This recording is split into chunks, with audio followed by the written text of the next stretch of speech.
if you had isolation that is as far away from the other kennels or the exam rooms is important, because we're talking about an infectious disease usually with isolation, so we don't want the other animals to be exposed to that.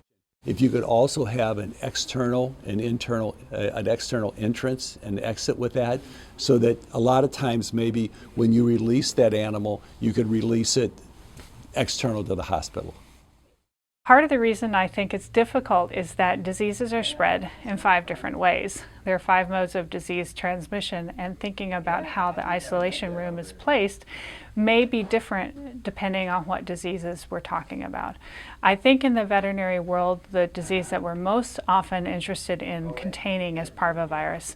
And parvovirus is so incredibly contagious and so easy to spread that it can be really terrifying to think about the implications of that coming out of the room.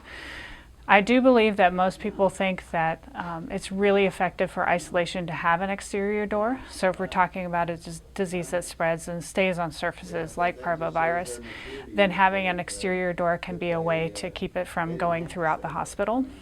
And so that can be one tool to think about where it might be placed. But then I think the drama comes in with the idea that the pet is very sick.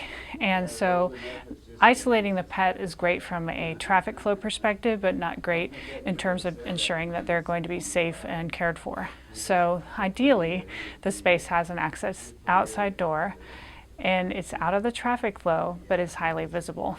It's a hard thing to attain, but if we could get those 3 things, most people would be happy. We even are talking about having a building, an isolation building, if you get a large enough practice. Some people say, well, you have them close to the exam room because you don't drag it all the way through your hospital. Well, that doesn't, I think you need to get it out of the hospital and as fast as possible and into some place where it's not exposing other people. There's no disagreement with me on where this goes. I'm pretty adamant. I really think that isolation belongs viewable from treatment. That doesn't mean there's a door on the treatment side. That means there's glass where you can look in.